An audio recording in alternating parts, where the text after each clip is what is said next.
اسی لیے اللہ تعالیٰ نے فرمایا ہے کہ غیب میں اللہ کا خوف رکھتے ہوئے اپنے نفس کو پاک کرنے کی کوشش کرو. بس جب اللہ تعالیٰ کا خوف ہوگا تو پھر ہی گناہوں سے نفرت بھی پیدا ہوگی، اور تب ہی خدا تعالیٰ کی نظر میں انسان پاک ٹھہرتا ہے پھر جب ایسی حالت پیدا ہوتی ہے، اور یہ بھی خدا تعالیٰ کے علم میں ہے. اور جب اللہ تعالیٰ کی نظر میں انسان پاک ٹھہرتا ہے تو اصل عزت کا مقام جو ہے وہی ہے جس میں خدا تعالیٰ انسان کو پاک ٹھہرا کر داخل کرتا ہے، نہ کہ وہ عزت اصل عزت ہے جو جہاں انسان خود اپنی خود پسندی اور بڑائی کے اظہار کر کے اپنی نیکیاں جتاتے ہوئے اپنے آپ کو پاک ٹھہرائے. ایک جگہ خدا تعالیٰ نے قرآن کریم میں فرمایا کہ مومن کی یہ نشانی ہے کہ والذین یجتنبون کبائر الاسم والفواحش وَإِذَا مَا غَضِبُوا هُمْ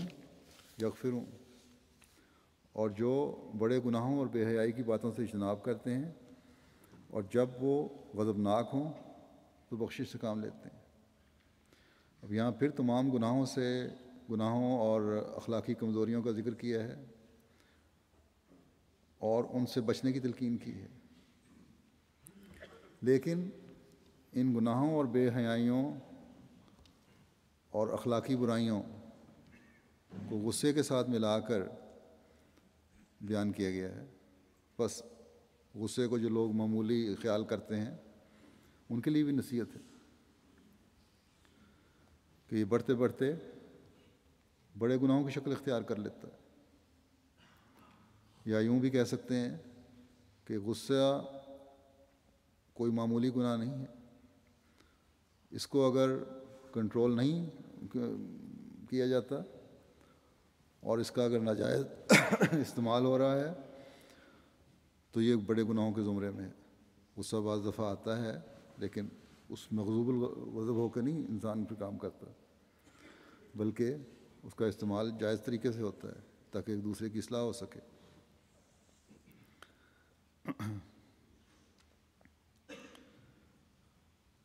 اگر انسان مغلوب الغضب ہو جائے تو پھر نفس کی پاکیزگی بھی دور ہو جاتی ہے.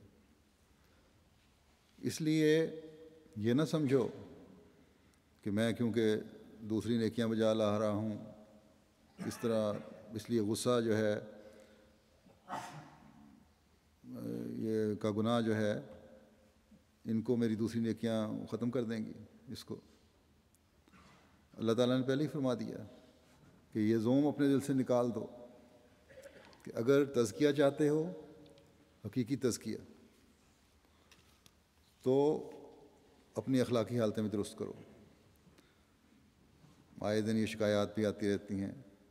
غصے کی حالت میں گھروں میں لڑائیوں ہو رہی ہیں، میاں بیوی کی لڑائیاں ہو رہی ہیں،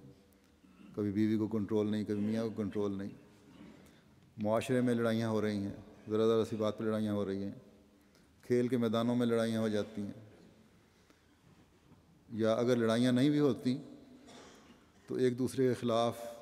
بعض باتوں پہ غصہ دل میں پل رہا ہوتا ہے اور پھر اس سے کینے پیدا ہو رہے ہوتے ہیں اور نقصان پہنچانے کی کوشش ہوتی ہے ایک دوسرے کو. تو اللہ تعالیٰ فرماتا ہے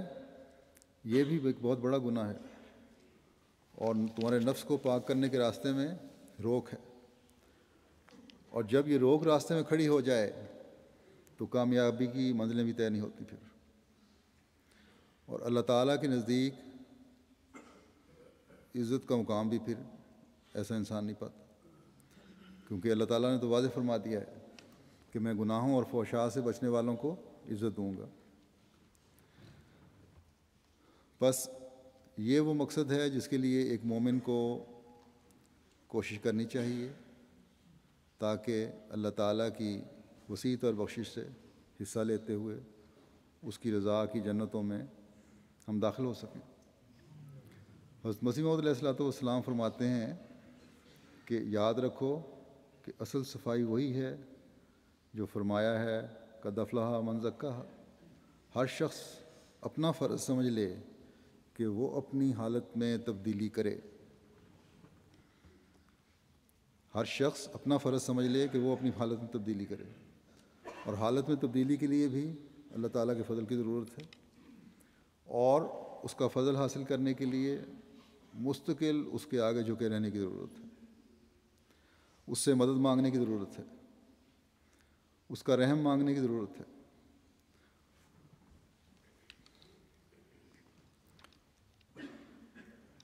اللہ تعالیٰ نے خود فرمایا کہ میرا رحم ہر چیز پر حاوی ہے اور وسیع تر ہے، اور پھر فرمایا کہ میری بخشش بھی بہت وسیع ہے۔ بس نیک اعمال بجا لانے کی کوشش کے ساتھ جب ہم اللہ تعالیٰ کے رحم کو جذب کرنے کی کوشش کریں گے، اس سے اس کی وسیع تر بخشش کے طالب ہوں گے، تبھی ہم کامیاب ہوں گے۔ حضرت مسیح موعود علیہ الصلوۃ والسلام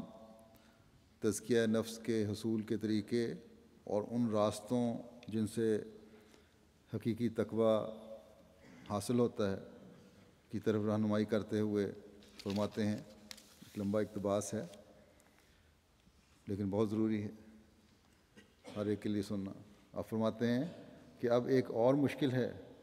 کہ انسان موٹی موٹی بدیوں کو تو آسانی سے چھوڑ بھی دیتا ہے، لیکن بعض بدیاں ایسی باریک اور مخفی ہوتی ہیں کہ اول تو انسان مشکل سے انہیں معلوم کرتا ہے، اور پھر ان کا چھوڑنا اسے بہت ہی مشکل ہوتا ہے۔ اس کی ایسی مثال ہے کہ مہر کا بھی گو سخت تپ ہے، مگر اس کا علاج کھلا کھلا ہو سکتا ہے، لیکن تپ دیکھ جو اندر ہی کھا رہا ہے، یہ ٹائیفائڈ کا علاج ہو رہا ہے، لیکن جو ٹی بی کا علاج ہے جو اندر ہی کھا رہا ہے اس کا علاج بہت مشکل ہے۔ اسی طرح پر یہ باریک اور مخفی بدیاں ہوتی ہیں جو انسان کو فضائل کے حاصل کرنے سے روکتی ہیں۔ یہ اخلاقی بدیاں ہوتی ہیں جو ایک دوسرے کے ساتھ میل ملاپ اور معاملات میں پیش آتی ہیں، اور ذرا ذرا سی بات اور اختلاف رائے پر دلوں میں بغض، کینہ، حسد، ریا، تکبر پیدا ہو جاتا ہے، اور اپنے بھائی کو حقیر سمجھنے لگتا ہے۔ چند روز اگر نماز سنوار کر پڑھی ہے اور لوگوں نے تعریف کی تو ریا اور نمود پیدا ہو گیا، اور وہ اصل غرض جو اخلاص تھی جاتی رہی۔ اور اگر خدا تعالیٰ نے دولت دی ہے یا علم دیا ہے یا کوئی خاندانی وجاہت حاصل ہے تو اس کی وجہ سے اپنے دوسرے بھائی کو جس کو یہ باتیں نہیں ملی ہیں حقیر اور ذلیل سمجھتا ہے، اور اپنے بھائی کی عیب چینی کے لیے حریص ہوتا ہے، اور تکبر مختلف رنگوں میں ہوتا ہے، کسی میں کسی رنگ میں اور کسی میں کسی طرح سے۔ علماء علم کے رنگ میں اسے ظاہر کرتے ہیں اور علمی طور پر نکتہ چینی کر کے اپنے بھائی کو گرانا چاہتے ہیں، غرض کسی نہ کسی طرح عیب چینی کر کے اپنے بھائی کو ذلیل کرنا اور نقصان پہنچانا چاہتے ہیں، رات دن اس کے عیبوں کی تلاش میں رہتے ہیں۔ اس قسم کی باریک بدیاں ہوتی ہیں جن کا دور کرنا بہت مشکل ہوتا ہے، اور شریعت ان باتوں کو جائز نہیں رکھتی۔ ان بدیوں میں عوام ہی مبتلا نہیں ہوتے، بلکہ وہ لوگ جو متعارف اور موٹی موٹی بدیاں نہیں کرتے ہیں اور خواص سمجھے جاتے ہیں، وہ بھی اکثر مبتلا ہو جاتے ہیں۔ ان سے خلاصی پانا اور مرنا ایک ہی بات ہے، یعنی ان برائیوں سے، اور جب تک ان بدیوں سے نجات حاصل نہ کرے تزکیہ نفس کامل طور پر نہیں ہوتا، اور انسان ان کمالات اور انعامات کا وارث نہیں بنتا جو تزکیہ نفس کے بعد خدا تعالیٰ کی طرف سے آتے ہیں۔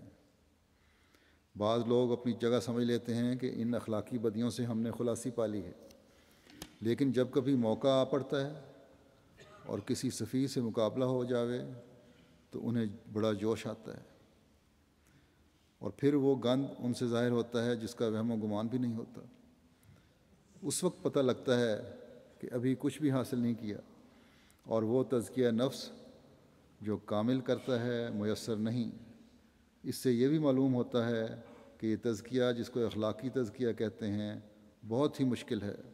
اور اللہ تعالیٰ کے فضل کے بغیر حاصل نہیں ہو سکتا۔ فضل کے جذب کرنے کے لیے بھی وہی 3 پہلو ہیں: اول مجاہدہ اور تدبیر، دوم دعا، اور سوم صحبت صادقین۔